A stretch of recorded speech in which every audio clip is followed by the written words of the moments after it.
Today, everyone is talking about the newest mirrorless cameras. Faster autofocus, more megapixel, 8K video. But today I want to tell you a story about a camera from a different time. A camera that was not designed to chase numbers. This is the Fujifilm S5 Pro. A camera built with the Nikon engineering but powered by the Fujifilm legendary color science.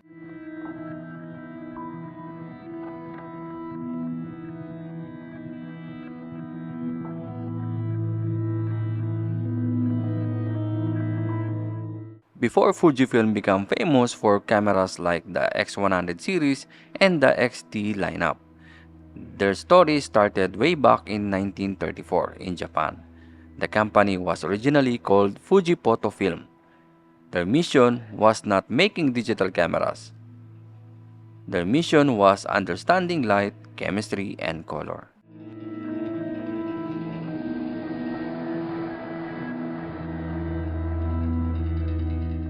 For decades, Fujifilm created some of the most iconic photography films. Velvia, famous for rich and beautiful colors; Provia, loved for its natural look; Astia, known as a beautiful skin tones. Fujifilm was not just capturing an image, they were creating a feeling.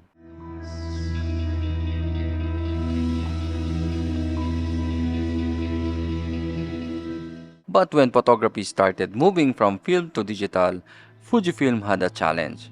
How do you bring decades of film knowledge into a digital world?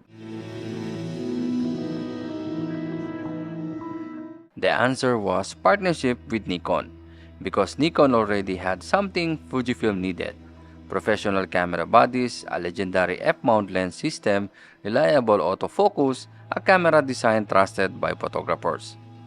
But Fujifilm had something Nikon didn't have: their own sensor technology and decades of color science.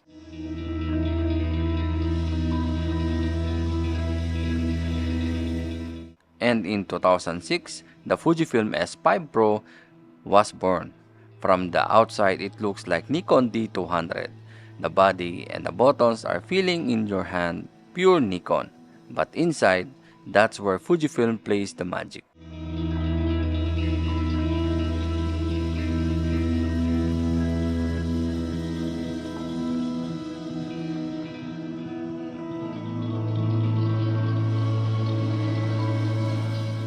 The S5 Pro used Fujifilm's special Super CCD SR Pro sensor. While other brands were chasing megapixels, Fuji was chasing something different: dynamic range, beautiful na highlights, natural skin tones. That's why many wedding and portrait photographers love this camera, not because it has fastest, but because that image had character.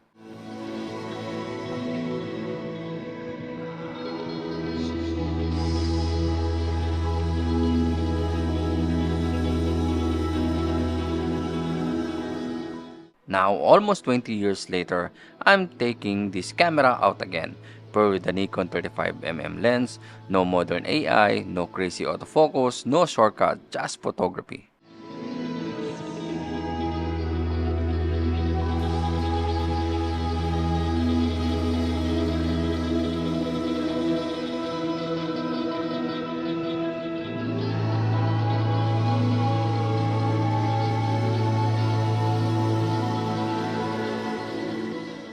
When I look at these photos, I understand why people still talk about this camera. The colors feel different, the highlights feel smooth, the image feels alive.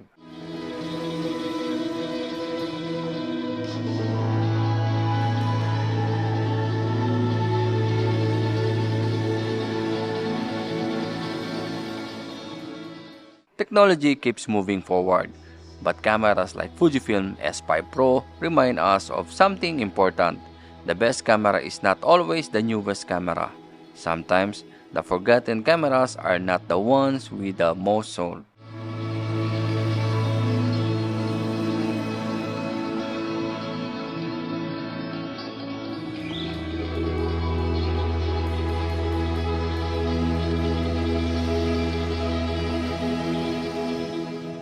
If you're into honest camera reviews and real-world gear tests, and stories behind legendary cameras, make sure to subscribe because I upload new photography and filmmaking content every week.